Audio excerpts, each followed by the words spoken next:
brave and courageous members of the South African National Defence Force, and our loyal and patriotic South African society, I come to you as a commander of the Armed Forces of South Africa to thank you for always standing by your defence force at all times, even in moments of calamity. We in the South African National Defence Force come from the people and serve for the people.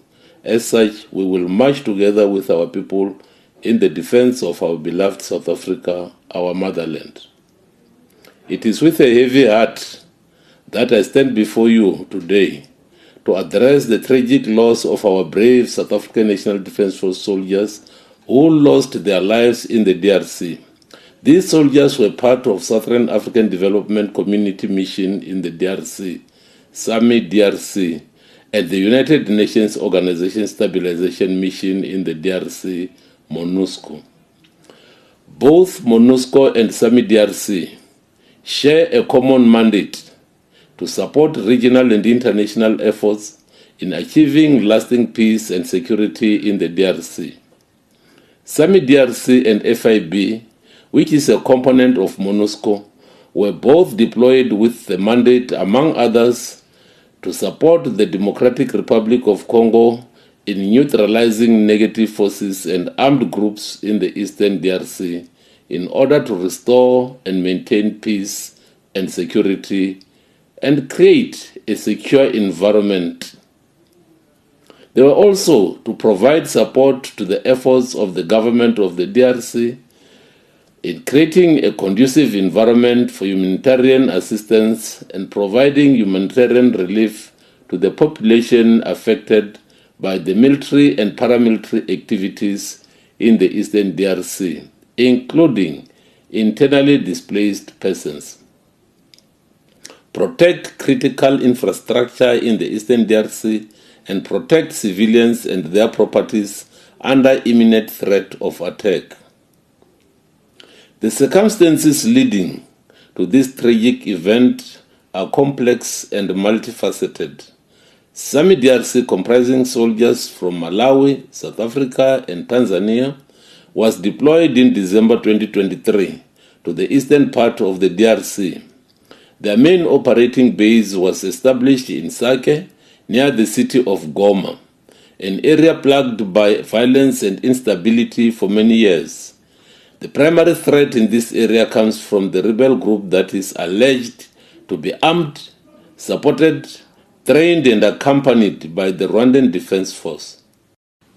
SAMI DRC conducted its mandated tasks and, in the process, faced intermittent bombardment from M23 throughout the year 2024.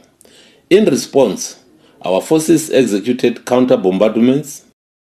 On the fateful day of 23rd January 2025, the M23 rebels launched a full-scale attack on our troops in an attempt to take control of Sake, aiming to gain access to Goma, the provincial capital of eastern DRC.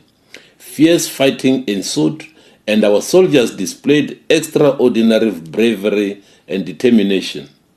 They successfully halted the M23 advancement and pushed them back, preventing the rebels from achieving their objective. However, this decisive pushback at Sake came at a great cost, resulting in the loss of 13 of our gallant fighters. Regrettably, on Monday, the 27th January 2025, several long-range mortar bombs were launched towards Goma Airport, with some landing in the South African National Defence Force base, leading to the loss of 3 additional South African National Defence Force soldiers. The families of the fallen heroes have already been notified, and plans are underway to repatriate the remains of our gallant soldiers back home to South Africa. Meanwhile, M23 reported suffering heavy personnel losses and subsequently requested SAMI DRC to hold fire so they could recover the bodies of their fallen members around Sake. We consented to this request. However, SAMI DRC set conditions including a demand for the safe passage of injured soldiers to Goma for medical treatment. The South African National Defence Force, as part of SAMI DRC, remain steadfast in supporting all peace-building efforts aimed at addressing the escalating violence, finding peaceful resolution to the conflict, and averting a humanitarian crisis. At this painful moment, we lower our banners in honor of our fallen heroes and the ultimate sacrifice they have made. Their bravery in the face of danger has protected countless lives and upheld the values of peace and security that we strive to achieve. May their souls rest in peace, and may their families find comfort and strength during this difficult time. I thank you.